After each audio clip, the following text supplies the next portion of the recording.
یہاں تک کہ زخموں کی کثرت، خون کے زیادہ بہہ جانے اور شدت پیاس سے نڈھال ہو جانے کی وجہ سے ایک دیوار کے ساتھ ٹیک لگا کر کھڑے ہو گئے۔ اس حال میں بھی ظالم برابر تیر اور پتھر مارتے رہے۔ جناب مسلم نے فرمایا، او ظالموں، تمہیں کیا ہو گیا ہے؟ مجھے اس طرح پتھر مار رہے ہو جس طرح کفار کو مارے جاتے ہیں، حالانکہ میں انبیاء ابرار کے خانوادہ سے ہوں۔ تم جناب رسول خدا صلی اللہ علیہ وآلہ وسلم کی اولاد کے معاملہ میں حضرت صلی اللہ علیہ وآلہ وسلم کے حقوق کی بھی رعایت نہیں کرتے۔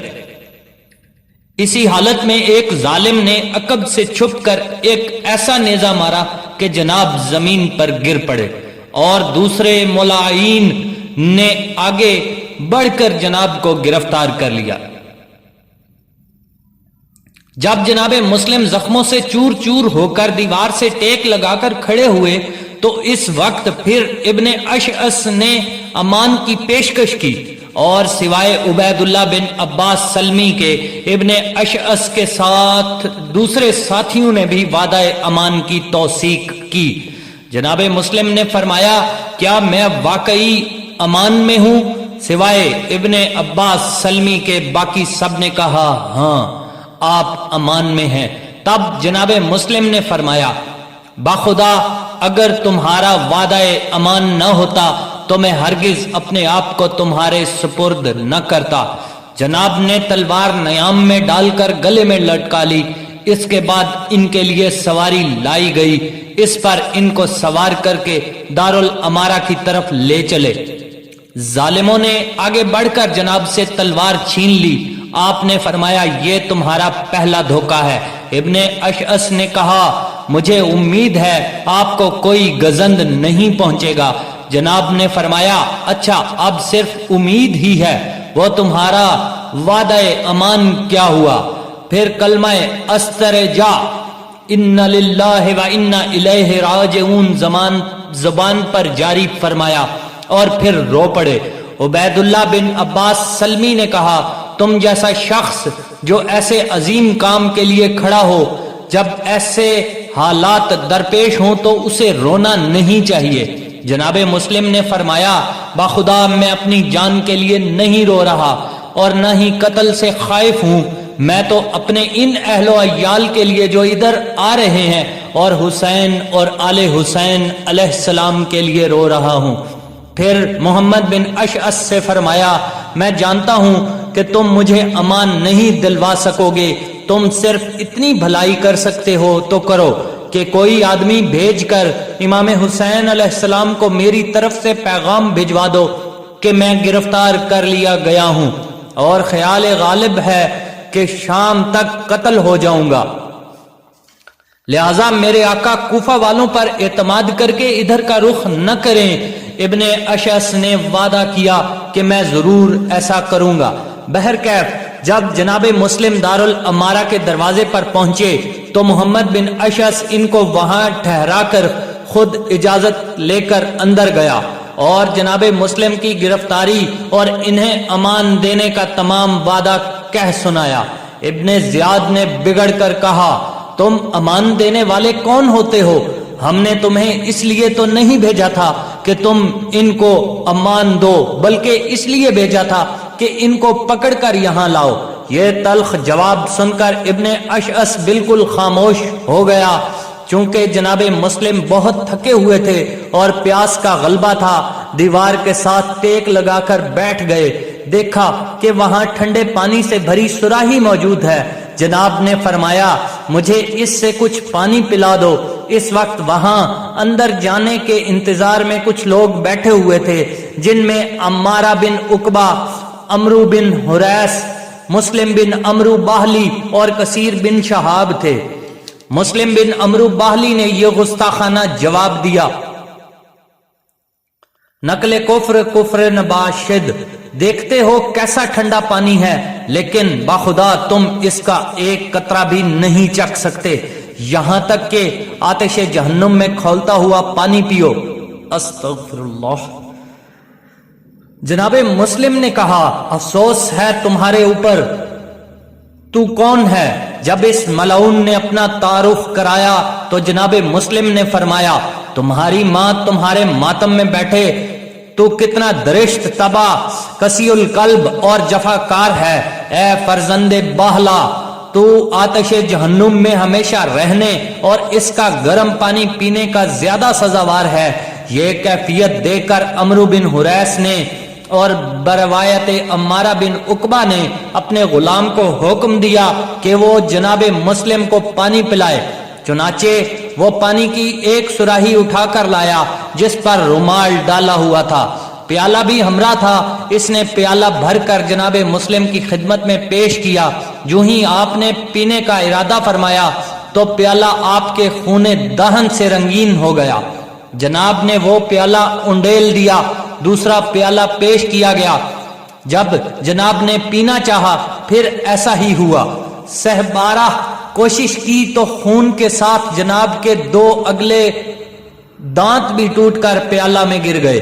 یہ کیفیت دیکھ کر جناب مسلم نے فرمایا ہر حال میں حمد خدا ہے، اگر یہ پانی میرے مقدر میں ہوتا تو ضرور پیتا۔ یہ کہہ کر پیالہ ہاتھ سے رکھ دیا۔ اس کے بعد ابن زیاد کا ایک آدمی آیا اور جناب مسلم کو اندر لانے کا حکم دیا۔ سب اہل سیر و تواریخ کا اتفاق ہے کہ جب جناب مسلم ابن زیاد کے دربار میں پیش ہوئے تو غیرت ہاشمی کے پیکر نے ابن زیاد کو سلام امیر کہہ کر سلام نہ کیا۔ ساتھ والے سپاہی نے کہا کہ آپ امیر پر سلام کیوں نہیں کرتے؟ جناب مسلم نے فرمایا اگر ابن زیاد میرے قتل کا ارادہ رکھتا ہے تو پھر سلام کا کیا فائدہ، اگر قتل کا ارادہ نہیں رکھتا تو پھر سلام و کلام ہوتا ہی رہے گا۔ ابن زیاد نے کہا تمہیں ضرور قتل کیا جائے گا۔ جناب سید بن طاؤس نے لکھا ہے کہ جب سپاہی نے امیر کو سلام نہ کرنے کا اعتراض کیا تو جناب مسلم نے فرمایا خاموش رہو، بخدا ابن زیاد میرا امیر نہیں ہے۔ اور تریہی نے لکھا ہے کہ جناب مسلم نے یہ جواب دیا بخدا میرا سوائے حسین علیہ السلام کے اور کوئی امیر نہیں ہے۔ جناب مسلم نے ابن زیاد سے فرمایا اگر مجھے قتل ہی کرنا ہے تو اتنی مہلت دے کہ میں کچھ وصیت کر لوں۔ جب مہلت ملی تو جناب نے حاضرین مجلس پر ایک نگاہ ڈالی جس میں عمر بن سعد بھی تھا۔ جناب مسلم نے فرمایا میرے اور تمہارے درمیان کچھ قرابت ہے، علیحدگی میں میری بات سنو اور اس پر عمل بھی کرنا۔ ابن سعد نے بات سننے میں کچھ پہلو تہی کی، جس پر ابن زیاد نے کہا آخر بات سننے میں کیا قباحت ہے۔ اب ابن سعد اٹھا، جناب مسلم اسے علیحدہ لے گئے جہاں ابن زیاد بھی ان کو دیکھ رہا تھا۔ فرمایا جب سے میں کوفہ آیا ہوں میں 700 درہم کا مقروض ہو چکا ہوں، یہ میری زرہ اور تلوار فروخت کر کے میرا قرضہ ادا کر دینا۔ جب میں قتل ہو جاؤں تو ابن زیاد سے میری لاش لے کر اسے دفن کر دینا۔ کوئی آدمی امام حسین کی طرف بھیجنا جو ان کو یہاں آنے سے روکے، کیونکہ میں ان کو لکھ چکا ہوں کہ یہاں کی فضا سازگار ہے، اس لیے میرا خیال ہے کہ وہ تشریف لا رہے ہوں گے۔ وصیت ہو چکی تو واپس آ گئے۔ ابن سعد نے اسی وقت اپنی کمینگی کا ثبوت دیتے ہوئے ابن زیاد سے کہا اے امیر، کیا آپ کو معلوم ہے کہ مسلم نے مجھے کیا کہا ہے؟ انہوں نے مجھ سے یہ باتیں کی ہیں۔ اس کی ناشائستہ حرکت کو ابن زیاد نے بھی ناپسندیدگی کی نگاہ سے دیکھا اور اس وقت یہ ضرب المثل زبان پر جاری کی، امین کبھی خیانت نہیں کرتا مگر کبھی غلطی سے خیانت کار کو امانت دار سمجھ لیا جاتا ہے۔ پھر جناب مسلم کو خطاب کرتے ہوئے کہا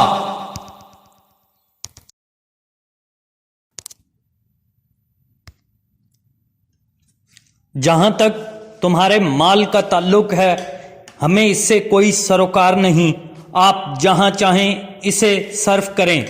قتل کرنے کے بعد ہمیں آپ کی لاش سے کیا مطلب؟ اور جہاں تک حسین کا تعلق ہے اگر وہ ہمارا ارادہ نہیں کریں گے تو ہم بھی ان کا قصد نہیں کریں گے۔ اس کے بعد جناب مسلم اور ابن زیاد کے درمیان کچھ اس طرح سلسلہ کلام جاری ہوا۔ ابن زیاد نے جناب مسلم پر بغاوت اور افتراء کے بین المسلمین کا الزام عائد کرتے ہوئے کہا، تم نے اپنے امام پر خروج کیا اور مسلمانوں کے اتفاق کو پارا پارا کیا اور فتنہ کا بیج بویا۔ جناب مسلم نے فرمایا، تم غلط کہتے ہو، مسلمانوں کے اتحاد کو معاویہ اور اس کے بیٹے یزید نے پارا پارا کیا ہے، اور فتنہ و فساد کا بیج تمہارے باپ زیاد نے بویا ہے، اور میں امیدوار ہوں کہ مجھے خدا بدترین خلائق آدمی کے ہاتھوں درجہ شہادت پر فائز کرے گا۔ ابن زیاد، اے ابن عقیل، تم نے یہاں آ کر لوگوں کے اندر تفرقہ ڈال دیا، حالانکہ وہ مجتمع تھے۔ جناب مسلم نے فرمایا، تمہارا الزام غلط ہے، میں مسلمانوں کے درمیان خانہ جنگی کرانے اور تفرقہ ڈالنے کے لیے نہیں آیا، بلکہ اس شہر والوں نے یہ ظاہر کیا تھا کہ تمہارے باپ زیاد نے ان کے نیک لوگوں کو قتل کر دیا ہے اور ان کا خون بہایا ہے، اور ان میں رہ کر کسرا و کیسر کے اعمال کا ارتکاب کیا ہے۔ اس لیے ہم آئے تاکہ عدل و انصاف کے ساتھ حکم کریں اور ان کو کتاب خدا اور سنت رسول صلی اللہ علیہ وآلہ وسلم پر عمل کرنے کی طرف دعوت دیں۔ ابن زیاد نے کہا، تمہیں ان امور سے کیا واسطہ؟ کیا ہم ان میں عدل و انصاف نہیں کرتے تھے؟ اس کے بعد ابن زیاد بدنہاد نے جناب مسلم، حضرت امیر علیہ السلام، جناب عقیل علیہ السلام اور حضرت امام حسین علیہ السلام کے حق میں ناسزا کلمات استعمال کیے۔ جناب مسلم علیہ السلام نے فرمایا، تو اور تمہارا باپ ان گالیوں کا زیادہ سزاوار ہے۔ ابن زیاد، تمہارے نفس نے اس چیز کی تمنا کی جس کا خدا تمہیں اہل نہیں جانتا تھا، اس لیے وہ تمہاری آرزو کے درمیان میں حائل ہو گیا۔ جناب مسلم نے کہا، اگر ہم اس کے اہل نہیں تو پھر کون اس کا اہل ہے؟ ابن زیاد نے کہا، یزید اس کا اہل ہے۔ جناب مسلم نے کہا، ہم اپنے اور تمہارے درمیان خدا کے حاکم ہونے پر راضی ہیں۔ ابن زیاد نے کہا، کیا تم خیال کرتے ہو کہ تمہارا بھی امر خلافت میں کچھ حصہ ہے؟ جناب مسلم نے فرمایا، خدا کی قسم یہ ظن و گمان نہیں بلکہ یقین ہے کہ امامت ہمارا حق ہے۔ ابن زیاد نے کہا، خدا مجھے غارت کرے اگر میں تمہیں اس طرح قتل نہ کروں کہ اس سے قبل اسلام میں کوئی شخص اس طرح قتل نہ ہوا ہو۔ جناب مسلم نے کہا، ہاں البتہ تم دین اسلام میں بدعت پھیلانے والوں میں سے اس سے زیادہ حقدار ہو۔ جناب مسلم علیہ السلام کے حقیقت پسندانہ اور جرت مندانہ جوابات کے پیش نظر اب ابن زیاد کو مزید سوال و جواب کی تاب نہ رہی۔ بکیر بن حمران الاحمری، جس نے جناب مسلم کا ہونٹ شگافتہ کیا تھا اور جناب مسلم نے اسے زخمی کیا تھا، اور بے روایت ایک شامی کو حکم دیا کہ کسر کے اوپر جا کر ان کو قتل کر دے اور قتل کر کے سر و جست کو نیچے پھینک دو۔ چنانچہ ظالم قاتل ان کو اوپر لے گیا۔ اس وقت جناب مسلم کی زبان پر تکبیر و استغفار اور صلوات کا درود جاری تھا۔